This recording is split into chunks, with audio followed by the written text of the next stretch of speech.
Hurst. Yes. Mr. Martin is not here yet. Mr. Watson. President. The first item on the agenda tonight is approval of the agenda. Can I have a motion to approve the agenda as presented, please? So moved. Mr. Hurst, second. Second. Mrs. Castleman. Any questions, comments?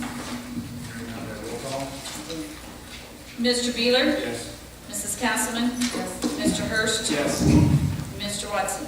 Yes. We have one item of new business I'd like to take care of before we move into our joint meeting, and that is resolution 023 to approve the request for solvency assistance. I would read the resolution, please. Whereas the Little Miami Local School District was declared a state of fiscal emergency on July 13th, and whereas the Financial Planning and Supervision Commission for the Little Miami Local School District has been created pursuant to ORC Section 3360.05 to assure the fiscal integrity of the Little Miami Local School District.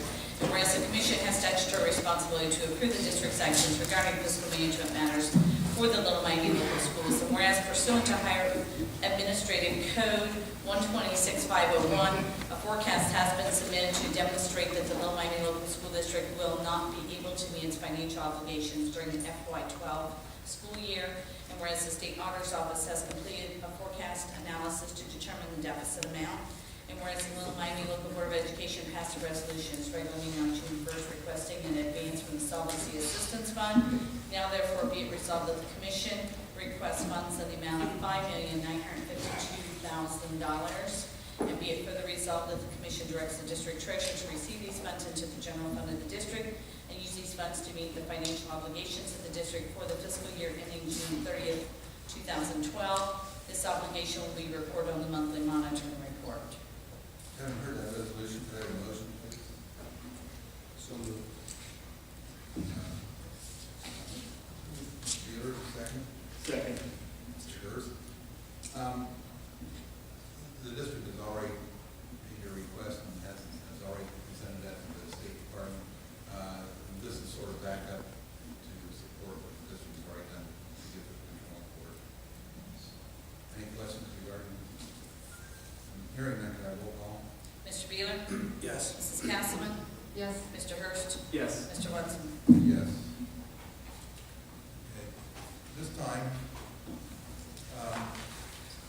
I like. Do we call our meeting to order?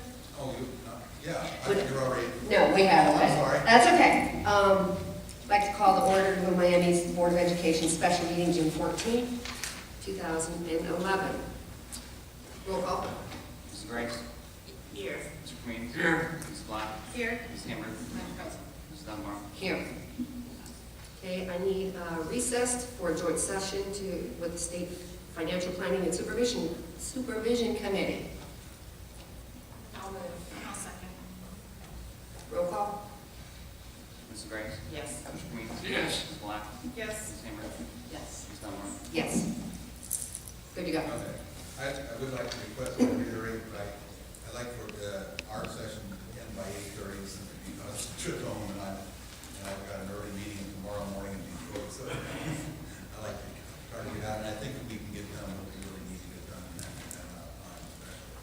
At the last meeting of the commission, I had requested a joint meeting with the Board of Education. I also asked Ms. Dunbar to if they would kindly come back with a recommendation for us to give their plan to get out of emergency. So I turn it over to you. Thank you very much. We're going to have actually Mr. Bennett and Mr. Bevan provide a presentation for you. We had a very lengthy meeting, and a lot of deliberation within our meeting. And I think what the proposal we have has 5-0 support behind it. And I'll let them take it away, but if you have any questions, please feel free to ask us, and we'll be happy to answer any questions if nothing makes sense. So Sean or Dan, would you like to start? Well, I'll take it away. I'll kind of recap last night's work session. It was a great work session for us. We did sit down and everybody agrees it was one of better hours spent. And we spent lots of hours, but We laid it all out there. And these are the different points that came out of the meeting last night. I think that we know as a board that, a recovery plan has to have the passage of a levy.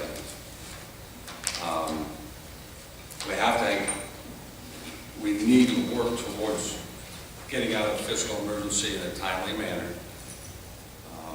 We discussed the fact that, if we don't address it, the debt just keeps getting bigger and bigger, and, we need to break that cycle of borrowing, and we need to regain local control. Obviously, the easiest thing for all of us to understand last night. We believe that the different cuts that we have instituted and will be continuing to implement beginning in the fall are beginning to, and have started already, beginning to erode the quality of education here at LM. It took us many years to see where we're at today, many years of a gradual progress, and it's going to take several years to decline. And we're starting to see that at this time.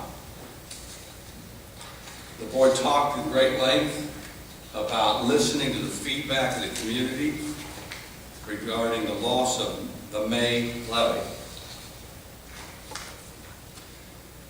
A common thing that we heard from longtime supporters was that they didn't feel the passage of the levy of this size that would only bring on more cuts was a wise investment in our school district. That's something that we shared with last night. Our proposed plan, after 3.5 hours of work, is to support the 1395 mill levy for 5 years. That would also provide some restoration of the cuts. Specifically the following. The board feels strongly about, once we pass a levy, we think it's important that we get transportation services back to our community and back to our students. I can tell you right now, and everybody knows, that our transportation issues on these 4 campuses heading into next year are not safe. It's a tough issue for us.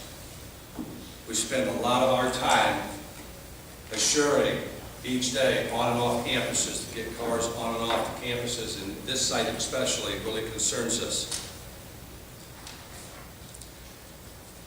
Because of some of the early data that we're starting to see, it was determined by our board that we feel strongly about returning everyday, half-day kindergarten. The all-day, every other day, not having that consistency, the board talked at great length, would be something that's very important for us to return. A huge benefit at a minimal cost. We would like to see the return of specials and some limited programming at the high school. And in order to do that, we're going to return to our neighborhood schools, 2 of our buildings transitioning first. We expect there to be some significant enrollment gains in the next 2 years, especially upon a passage. We expect there to be back to 2 to 250 enrollment, and it's reflected in the forecast that Sean Terry have created. I think the conversation from our end was a lot centered around this. We have a crisis here. The district's doing their part. We've been creative. We've made over $10 million in cuts, but yet we continue to provide as many programs as we can for our kids, continue to provide the best quality of education that we can as reflected by our state report card scores. Obviously, it's nowhere close to returning full services of what we've cut. But also know that our feelings, that we talked about it in great length, is that our district staff have taken wage freezes, no base increases, no steps, 10% on the health care. That effort was centered around providing services back to our students. It's something that we've heard a great deal of throughout the campaigns over the past 3 years. Don't hurt the kids. That's what we're trying to do with this plan. Obviously, Sean's going to talk a little bit more about some of the other cuts that are a part of it. We have 5.0 complete support for a 13.95 levy in the fall. It's the same levy, as you well know, that we put on it. We were very close in May. We feel like this will give us the rallying point for people to get around, get behind it, and support it, and begin the process, getting out of the fiscal emergency, providing some limited restoration of services. It was a great work session last night. That's what we came up with. Sean? Look at the packets you have there. Behind your agenda, there's a few forecast scenarios. If you pull out the very first one, look at the top left corner of these. There's a brief explanation of some of the highlights of some of these forecasts. The very first one on there is the one that he was talking about, the 13.95 mils, assuming a passage in November of this year. You can see some of the other highlights on there. Some of these have not changed. Of course, the 1.1 million cuts going in the next year that was already worked on several months ago and put into place. The 14% cut in state funding one in the next year. The current budget bill does have an increase for Little Miami in fiscal year 13. That is also in there. Again, that's no change. The additional cuts and reductions from the staff, that is included in this one. That will be a change from last month. That will be the base salary, the steps, the health insurances, all those things have been built in for fiscal year 12, and then also the impact going forward from there. The two other things in here, one is that in fiscal year 14, which is the next time that the state budget will be up for renewal, there is assumed in there, in a conservative forecast, we have assumed in there a 20% reduction in state funding in that fiscal year 14 as a precautionary measure. And then also the partial restoration of some services that Mr. Bennett had mentioned there. And if you go to the page behind that, it has the one-page list that has the itemized list that he had mentioned. You can see the transportation, half-day kindergarten, some of the programming. So that's a full list of the recalled services that he had mentioned. Behind that page, just for reference, is a listing of the timeline and the dollar amount of cuts going back several years, going back to the last 5 years. That's more just a reference piece, not necessarily for something that's directly involved, directly impacting this forecast. But that is the proposal that the board worked through last night, came to consensus on, all 5 board members supporting the same millage that was put on in May. And being able to restore some services and to get the district out of fiscal emergency. Now, some of the main, if you go back, probably 6 months, obviously the financial forecast has changed quite a bit since then. Some of the factors there, some of the main factors are the reduction in state funding is less than was anticipated. We anticipated a 20% cut in basic aid. If you throw in the not solvency assistance, but the federal stimulus dollars for fiscal year 11 and fiscal year 12, and then the cuts going forward. If you factor all those things in, it actually was back in December was about a 25% cut in state funding.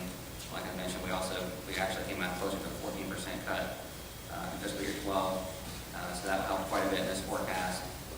The other part is our expenses have been running below budget all year, pretty much every category. It's been doing very well in terms of running our actuals compared to budget. The next piece is like I said, the contracts with the teachers and support staff union having a great impact on the forecast. So basically, you factor all those things in. It does, with the same amount of millage, it allows for some recalls and services that were not in play probably 6 months ago. So those are all the things that are built into the forecast. And as you probably note there, you can see the new loan for fiscal year 12, the $5,952,000 that was just approved here by the commission. That's also built in on the forecast with a 2-year repayment on that loan. So that's factored in as well. That loan will be paid off in this forecast as of fiscal year 2014. Sean, what was the reasoning logic behind the 20% decrease in 14 and 15 state funds? 20% was a precautionary measure. I think the thinking was that if you don't put that in, and you can say you pass a levy and 3 years out, you brought back some services. If you get a flat funding or an increase from the state, that's great. If you get a position where you have a reduction in funding, then and you've got these services that you brought back, now you're back in the position of, well, we brought them back, but whoops, sorry, really, we meant that we're not going to be able to bring this back, and maybe you've had them back for a year, and now you're cutting them again because you didn't anticipate a cut in state funding. So that was like I said, it was conservative, an effort to be conservative in the forecast and be cautious with what things might be able to be brought back and the timing of that. If you flatlined it, what was it, do you know what the balances would be in 14 and 15? If you flatlined it, you add about $1.8 million in revenue in fiscal year 14 and $1.8 million in fiscal year 15. So you add $3.6 million to that $4.3 million balance down the bottom. It comes out to roughly $8 million.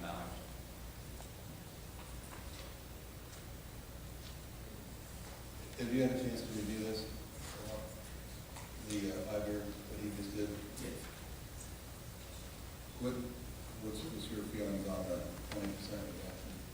Well, again, it's, from their point of view, it's something that is certainly conservative. But if you remember, when we did the forecast back when we put the levy on before, we really didn't know what the cuts were going to be, and we went conservative then, and we did 20% cuts then. So, again, none of us sitting in this room really know there's going to be 20% cuts out in 2014 and 15. But the thing is, from a forecasting perspective, it certainly makes some sense that just like we did back before the last levy, we were conservative because we did want to commit to a certain level of expenditures that we couldn't ultimately fund. So I'm not saying something's right or something's wrong. You can't say it this term. It's just a matter of whether or not you want to be conservative or with your revenue estimates, or you want to be aggressive with your revenue estimates. I think that's really what it boils down to. As far as the rest of the numbers in the forecast, as far as the cuts, as far as the recalls, as they're bringing it back, we look at those numbers and they have been built into here consistent with the backup sheet. The only thing that is at all up in the air, if you want to say, is how conservative you want to be in the next biennium with the revenue estimates for foundation loans, and whether or not the 20% is too conservative. That's the only thing I can see in this forecast.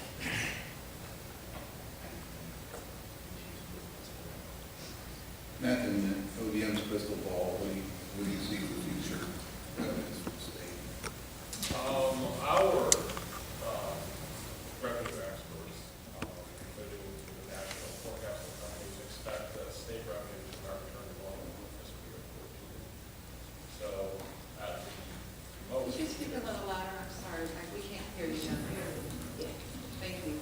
State revenues are not expected to return to what we would call pre-recession levels, so fiscal year 2008 levels until fiscal year 2014. So at the most, you would see state funding kind of return to historical levels. Now, of course, state funding for schools increased rather dramatically in the last 6 or 7 years, but I don't think you'll ever see a trajectory like that again. It's just unsustainable. So a 20% reduction, I would say, is certainly very, very conservative, but given that this district will not have a gigantic cash reserve, it's probably prudent to set aside some money in case that school funding changes are made. For example, perhaps total state school funding will not be cut, but school funding will be changed in such a way that districts that have very little local taxing ability will receive a bigger share of funding, and a district like this will not. You never know what will come up. So I think it's a prudent decision. Part of the risk, and it's not surprising, it's something we've done for a while, but part of the risk in a district like ours is that just in terms of median income, the district's in the top 3% in the state. In terms of property valuation per pupil, we're still very high. Little Miami's above Mason, above Lakota, above a lot of districts in property valuation per pupil. So really, from anybody at the state level looking at numbers, wealth numbers, I think Little Miami always will show up, no matter what way you slice or look at it. Little Miami's going to show up as a wealthy district, and I think part of the concern is wondering, how that might play out. As Matt mentioned, it may not be a cut across the board in 2 years, but in some of those wealthier districts, you get cut more. Little Miami would definitely be on that wealthier side of the bubble. And you mentioned 1395, are you looking at an emergency, 5-year emergency, or are you looking at? 5-year emergency. And, the benefit to the emergency levy is that it doesn't take away your ability to gain for 20-month floor. So that's also consistent with all the property tax levies that have been running the last 3 years have been those emergency levies. So this will be consistent with all that. And you want to go through this campaign again in 4 years?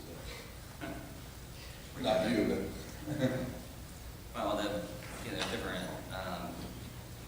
different sides out there. The continuing levies, there's a couple sides out there. The true millage levy as opposed to a fixed dollar levy like this one, the true millage levies, and the benefit there, like you said, you can do a continuing levy and not have to come back and renew it. The downside is that the very first earnings tax that was tried in 2008 was a continuing levy, and that was one of the comments I think that we heard from the community was that they wanted to have that say or that confirmation again in 3 or 5 or however many years to come back and say, yes, we still approve of what you're doing, and no, we don't. And so it gives the community a little bit more ability to say no, to give their input, to ballot box in a few years. And then also in a district like this that has 100 square miles and a lot of potential for growth, if or when the district gets back on its feet, you start growing again in terms of property valuation. Over the last 10 years before the recession hit, and before some of these financial issues hit, you're seeing growth, average growth of 9-10% a year due to construction, and also growth in reappraisals and updates of up to 16-18%. So with those kinds of increases, being at the 20-month floor provides a benefit for the district, an opportunity to hopefully stay on the ballot a little bit longer because you're seeing some increases from being at the 20-month floor. Whereas if you had a true millage levy, you're not going to capture those increases from being on the 20-month floor. So those are just some of the thoughts and rationale around going for the fixed dollar or the emergency levy, which is the millage levy. I think too, if you don't mind, I think the community wants a checks and balance system when it comes to their money here, and there's a trust issue. So we give them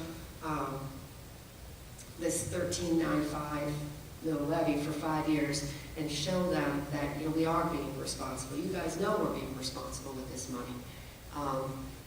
And the teachers have played their part, and we have returning the services, and we've done quite a bit in combination, and the situation's different than it was in May. I think that it all plays together in this whole scenario, if that makes any sense. I think one of the really important pieces to this that, one of the biggest differences between, excuse me, I always forget what time of year this is when we're talking levies. When we were failed the last levy, there were no putbacks, and that was a huge issue for a lot of people. So we have, because of the reduced amount of state cuts and the concessions by our staff members, we're able to keep that same millage level, but give something back for people, give them a reason to vote for this and support it. And we also have benefit. I think we were all very comfortable with that 20% in the future because we have experienced so many unknowns, with the political climate right now, and a lot of anti-tax sentiment and a certain philosophy that appears to be brewing, not only statewide, but I think nationwide, as far as, what our schools going to look like in the future, public schools, I mean, and how they are funded. I think everybody was just very comfortable with having a very conservative cushion there, because without it, it was looking like we only had 1.7 million as an unreserved fund. And we just want a little bit more so we don't have to go back and do this again. Let me ask a question, a little side, and I don't mean anything by this, please don't. There's a board election, 3 people were up for election this year. What if the 3 people are not elected? Dan, are you comfortable with this plan carrying it forth as being adopted by the board at this time? Absolutely. We spent the night, really working over probably 3.5, 4 hours last night. We listed every part of, every part of the 100 square miles is represented here in this report. One of the things that Sean and I've heard, the board and I have had some issues, not issues, but conversations over there, but every treasurer talked with every conflict we've ever had is over assumptions. The assumptions were the issue prior to the last levy. The assumptions are the difficult piece right now. And I know that this is a plan that can begin the process of A, getting us out of fiscal emergency in a timely manner, and B, begin the process of restoring some of our services back that we know are very valuable to providing quality education in this district. We're starting to see the decline right now. We're starting to see it. I'm very concerned about it. I believe that what was great last night was to have a full support of our board behind the plan. And we had our administrative team answering questions. Our administrative team probably spent 6 hours working through these things so that we could get them the information to come up with. So we feel very strongly about it. We feel like,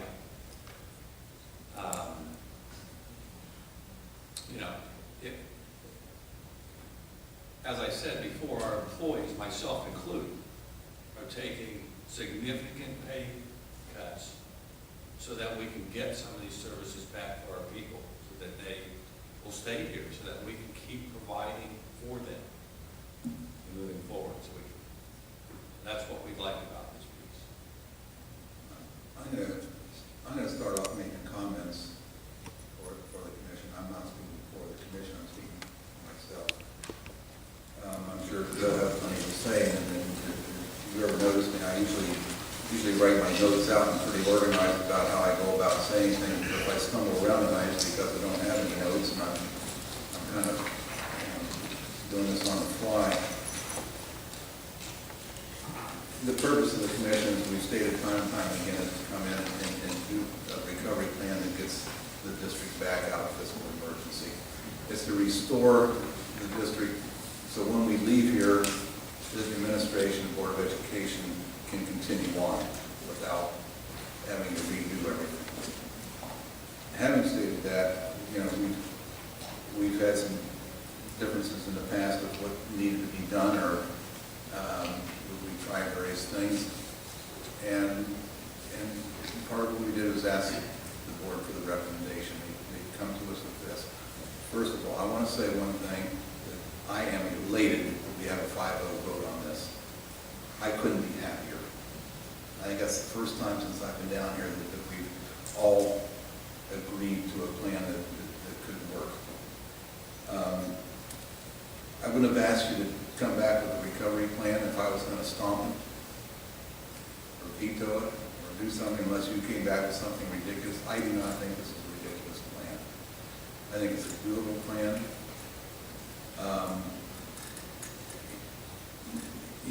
The only tweaks that I might take a look at or want to take a look at is what happens if we don't go 20% reduction on those final 2 years. But having heard Matt and Dave, I'm not so sure it's not a bad idea. You know, could you put more money in and go for a little lesser amount? I don't know. Those are, I'm sure you folks have looked at that.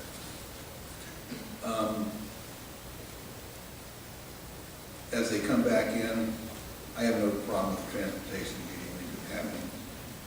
The other things, I would put a caveat in there that before they're reinstated, the commission has to approve them. That allows us to sit back before you institute something, or that we can take a look at a forecast, make sure that it fits in, make sure that it follows through. If it does, we can put it in. If it doesn't, then we leave it out. At least for that time being. Again, I'm thrilled. I would also more than encourage the board to stomp the pavement to get this thing passed. That we've got, if the commission agrees to all this that you have done, you've got a joint effort going forward to get it passed. I think that's important. I can support your.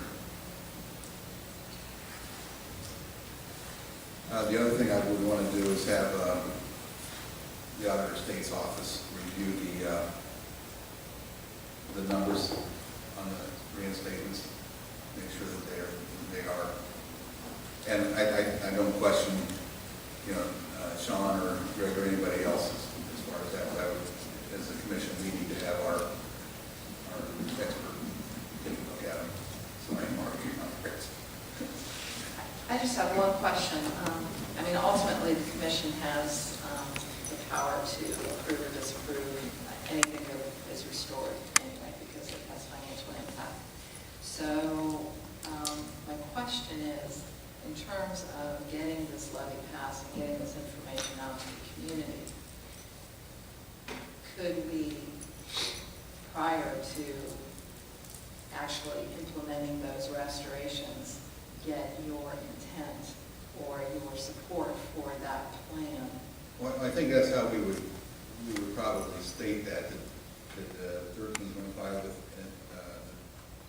with the intent of returning these services upon approval by the commission. That'll make a big difference as far as, you know, not only selling the levy, but from the community's support, I believe, knowing if and when they come back. And if the auditor says that there's not a, you know, these aren't factual numbers, then by all means, please tell us that.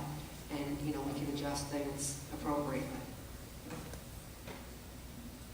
Mike, I think that I agree with you. I think that, you know, on one hand, it meets the, sort of meets the criteria for the positive balance at the end of 5 years.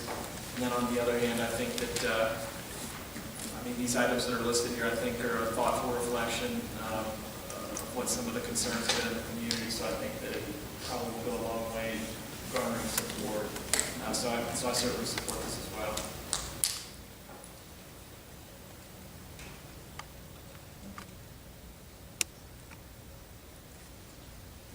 Any comments?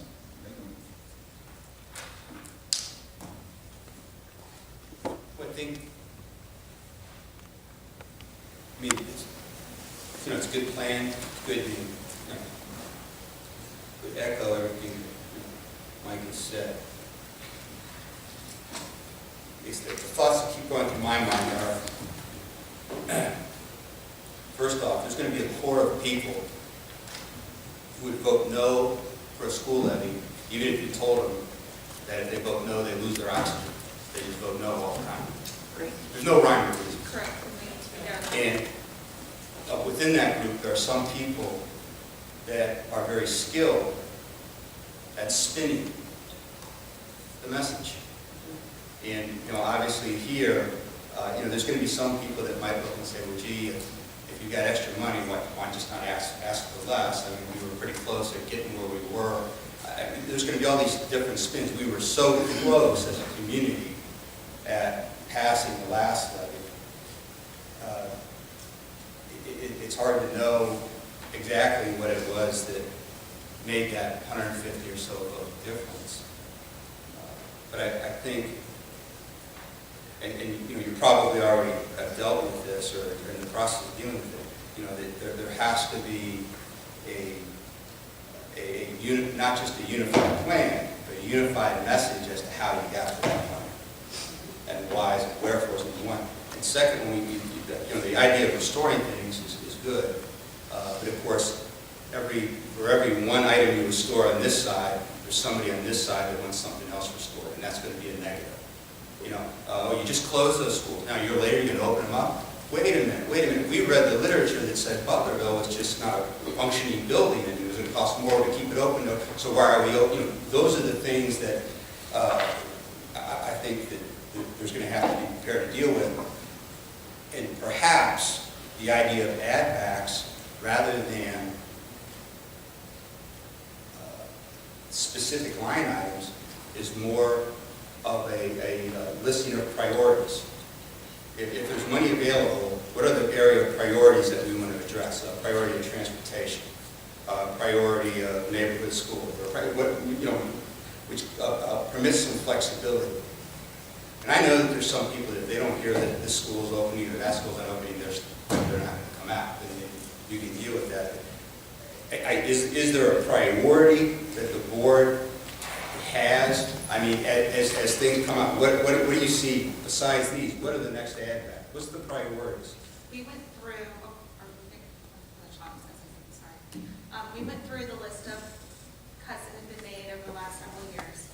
And based on what we've heard from the community, what we've heard from our staff, what we've heard from parents, these 4 items that we've listed, the transportation, the bringing back kindergarten, the restoring the programs, and the opening of some of the neighborhood elementary schools, those are the priorities of this community. What about after that? What's the next priority? Well, I think we can't, we had basically a laundry list of items, and given we cannot see beyond year 14 with the new budget and all those different things, hence the 20% decrease, it builds in flexibility for us to do other things, but we cannot commit to those things just yet, given we don't know that. And it's with this community, I don't know if you've noticed, but if you make a promise and you don't keep that promise, you won't live to regret it. So what we've itemized, and we went through this and hashed out, some people thought this was more important than other things, and so we really did exactly what you're talking about last night as a group and said, okay, these are the top 4 things, and this is the way we want them restructured. And the building piece, there were some issues with that too. And the reason I wanted to bring that up is because in order for us to offer the specials and such, we need more space. So we would have to push out into those buildings in order to do. So the building that's opening actually has a correlation with the restoring of services. So they go kind of hand in hand because we do not have the space to offer the gym, art, music kinds of things. And once we add those restorations and programs, because as we all know, or many of us know, that's why many of the students have left the district. It's not because of the failing levies, it's because we've pulled and taken away those special programs. So once we bring back those programs, those students or We know that not all of those students are gonna come back, we realize that. But half, 3/4 of those families will bring those students back, therefore that's going to increase the growth. Which, right now, where we are with our student enrollment, we are at building capacities, but if we grow any more and those students come back, we have to open those buildings because there's no place for them to go. And Nick, like you said, no matter what we do, there's going to be pros and cons. You know, you should have done this, or you should have done that, or why did you do this? So, according to everybody out there, these are the 4 things that are Resonating with I it. noticed as I read this, it talks about scheduling that, right? You also foresee expanded use of the buildings beyond the school day. And it talks here about community scheduler and stuff like that. So that's part of your plan too, to get the community back into the buildings and available. You've got a line item for a schedule for community use of buildings. Yeah, that's right. I mean, ultimately, you know, that's one of the things that we've heard too, is people say, you have these buildings, why can't we use them? So, again, opening those buildings allows us to not only use those elementary schools that we can no longer use, we're now going to be able to use the additional, you know, right now, no buildings are allowed to be used. So this will also give that part back to the community, because for many of the outlying areas, those buildings, you know, that's where they meet and that's where they do things and come together. So right now, they don't have that. Bottom line, I think the driving force is trying to put back the things that will have the most impact educationally.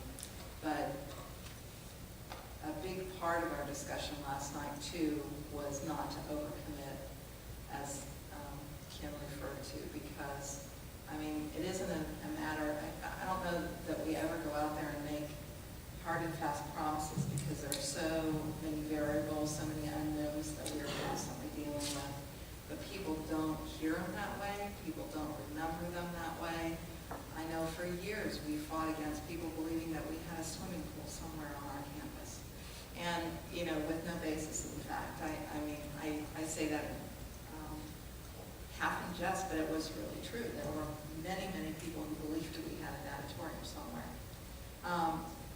In any case, we do not want to go beyond these basic 4 items in terms of, you know, what we are saying that we're going to be able to restore, and even approach listing the next steps. Well, and let's talk about our priorities. In this community, you don't have to make a promise, it just has to sort of smell like a promise, and it's a promise. Okay?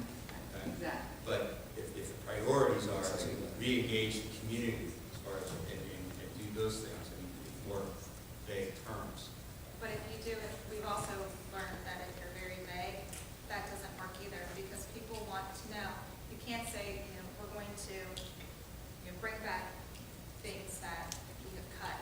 Okay, so what are you bringing back? That's what they're going to ask. They're not going to just ask that, they're going to demand that.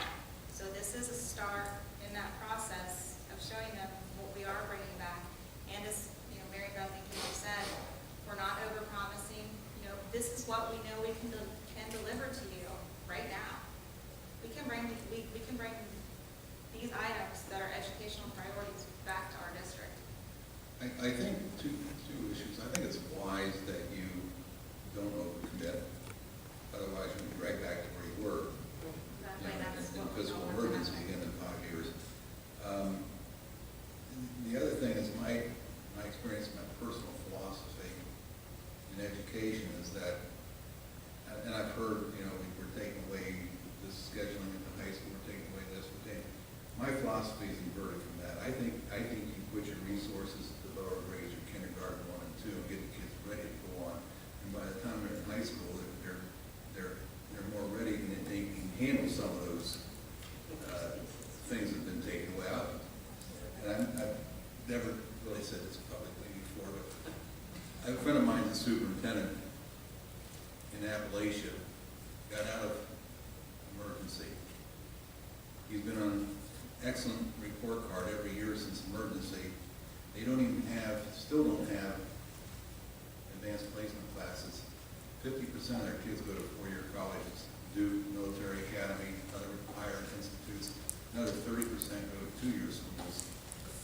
And, so it happens, it can happen, but I think it starts at kindergarten 1 and 2, and I think that's where these priorities lie right there.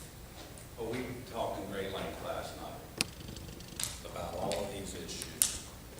And we know it's going to have to look different. We know it's going to be difficult, but we know we can't, like what we found from our board and all the conversation, we couldn't start planning for that third year out, fourth year out, fifth year out. There's too many assumptions tied to it. We felt like this was the best approach. There are a lot of items out there, but we know it's going to be different on how we provide education to our children. And I think Dan hits right on the head. I mean, in this plan, it doesn't necessarily bring back everything at the high school that was gone, but it actually brings back some things and then a new model of how to educate those kids, whether it be, innovative things. And again, I want to thank the teachers and our staff for allowing us to be able to put these things back to our community, or to our kids. That's what they've done, and they've helped, and they were part of this process in fixing this. And I really, really want to thank them because it means the world to me personally as sitting here. And as Dan said, when we put that contingency in there, we want to make sure that we can deliver and sustain that through a potential cut in years, another district or state budget cut. So that's why that's in there. We want to make sure whatever we put back, we have the funding and the resources to make sure that that's still there. I don't want to be taking more things away, giving them, taking them away, that just, the inconsistency is not helpful for the kids. Right, and just to build upon what Kim said with that, according to this, we're going to start restorations if the levy passes. Well, if we don't build in that 20% balance, and I honestly, and I'll say it, I was the big proponent of that 20%. I know that was, because I am conservative, and the numbers at the end, like Mary Beth said, without that 20%, it was $1.7 million. That was a little too close to comfort for me. But with that 20%, that was the big thing. We can't say, okay, hey, we're going to give you back programming, and we're going to open your buildings, and we're going to give you transportation, and then the next year when the budget comes back, oh, sorry, we got to cut all that again because we don't have the money. That would do more damage to this community. Wait a minute, go back for me just a second. If you don't put that 20% cut in, he says it reduces your deficit or your balance to 1.7. Right, but it's putting money back in, so it'll increase your. Right, but with the restorations we had, it was at the 5-year number was like $1.7 million. Without the 20%. Without the 20%. Yeah, That was with more. That was more. sorry, that was putbacks. more putbacks. I That's what I'm apologize. thinking about. I think It's- her thinking was that in order to be conservative, to make sure that there was going to indeed be money to do that, to budget that, and otherwise, should it not go that way, then there may not be money available to No. some of those things in place. To keep those restorations. So that would do more damage than good.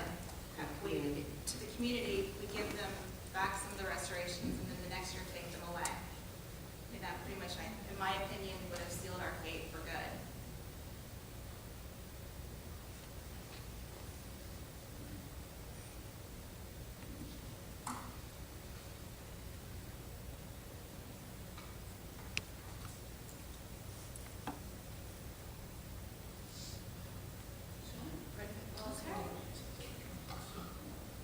Let's call for work session. Comments?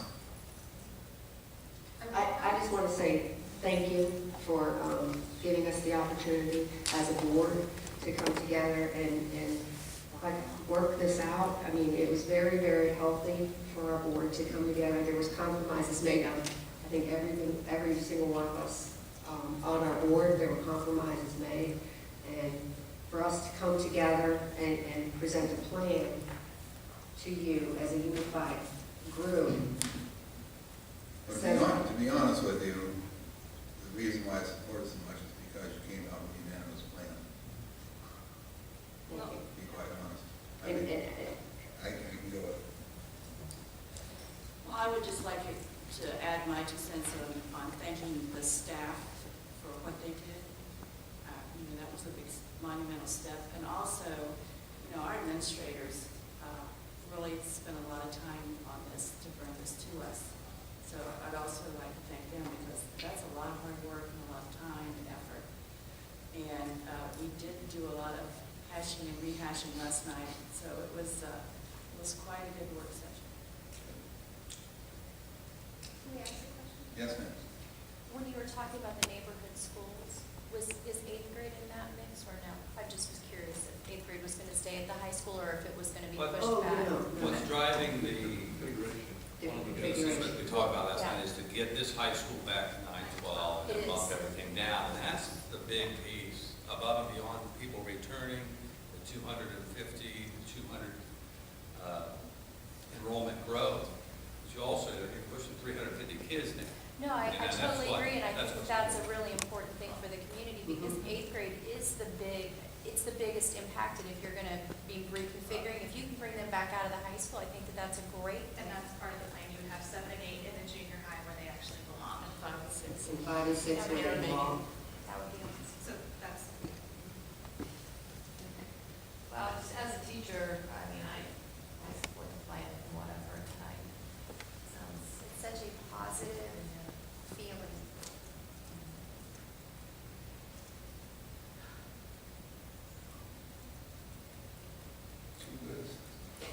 We've been speechless. I think there's a lot to digest here. We are going to meet again, our regular meeting will be July 7th, 4 o'clock here. Okay.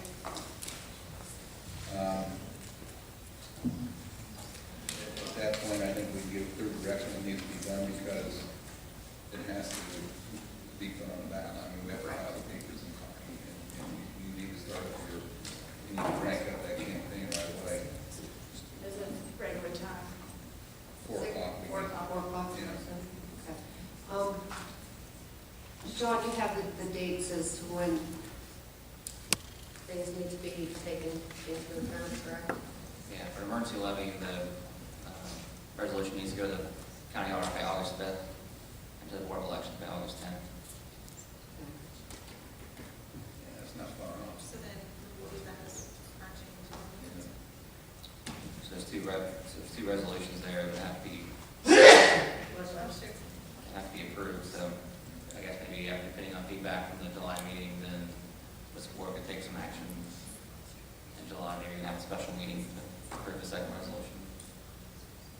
And do they need to approve the Yeah. putting on the ballot as Yes. well? Yeah. So when is your meeting in August? Don't know. I mean, we'll set it up around that and we'll, Okay, make sure it gets done. okay. We'll do what we have to do. All right, so, I mean, for our board, I mean, obviously it'll have to be honored before the 10th, but we need to at least plan. Before, so that we can get in here and do it too. Correct. That's why I think that you will probably do honor before the 10th-ish. Okay.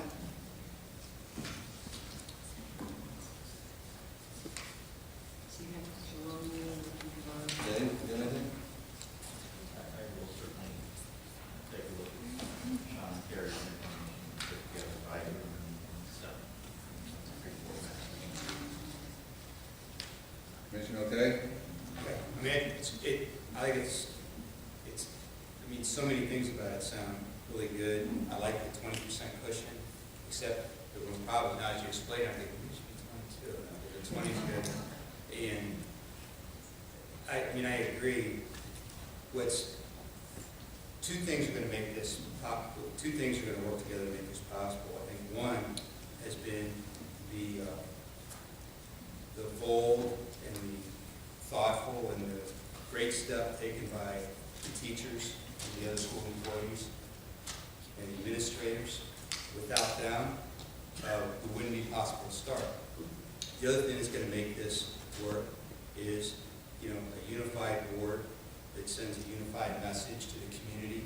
And as you've outlined in your comments in this plan, take each step very carefully so it's not, one step forward, 2 steps back. It's forward from this point on. When we talked about it before, we're going to climb out of the hole. And something like this could really get that started with a great floor. I'd like to say I'm very, very happy to see this plan. I am not unaware of what this situation has done in this community. I read the newspapers and I find blogs out there in the world. Don't read the blog. And I'm very well aware of what this community has gone through. And, you know, I have family. My aunt lives in the neighboring district in Lebanon, and she keeps me informed of all the details that she hears from her friends who live in this district. And there's been a lot of acrimony and a lot of ill will amongst various people in this community, and to see there is a palpable change in attitude, and I am very pleased to see that. I think that this plan is a wonderful step. It makes sense. It's logical what you're bringing back. I really like the idea of neighborhood elementary schools again. This district is so big, and it's very different from north to south and east to west. I think it's very important for the district to reach back out into the different corners. I think that will help a lot. You know, I understand sometimes there are complications when districts build new buildings, which part of the district gets it, and I know that there are leftover feelings about that. To open buildings back up, I think helps, and I'm very impressed. I want to give you my congratulations. Thanks. And I was impressed when I read and heard what the teachers had done, and I think that the community should look at that as a very positive, very positive. And I think when you present the plan, knowing that the comebacks too are not only going through the board, but through the commission and state auditor, I think that's going to send a unified, solidified, message to the community that this isn't something just the board wants. It's everyone across the board has to take a look at it and say it's a good plan. So I think that's, that backing should be in your favor. I just want to, I think a couple people have mentioned this, but it's really important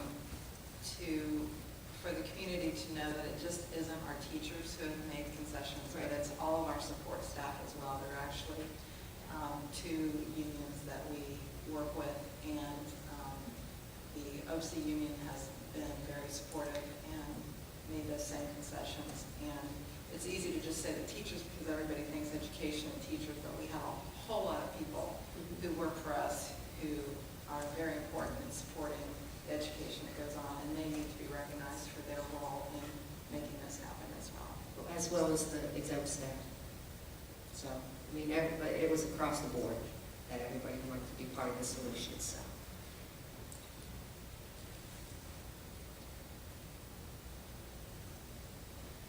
Dan, Sean? We still have an hour before you meet. I don't think so. Yes, I don't have any skits or reviews or anything else. Well, So we'll look for your feedback on the 7th. yeah. Okay. And then we will have our meeting and need to do what we need to do. If there's a special meeting we need to have to look at other things, then please let us know so we can work on the July meeting for okay? Absolutely. I have a motion to adjourn. So moved. Mr. Hurst, move second. Mrs. Castleman, roll call, please. Amen. It's Mr. Hurst and Mrs. Castleman. All right. Mr. Beeler? Yes. Mrs. Castleman? Yes. Mr. Hurst? Yes. Mr. Martin? Yes. Mr. West? Yes. Can I get a motion to adjourn, please? I'll move. I'll second. Roll call? Mr. Queens? Yes. Mrs. Black? Yes. Mrs. Haber? Yes. Mrs. Dunlap? Yes. Mrs. Grace? Yes.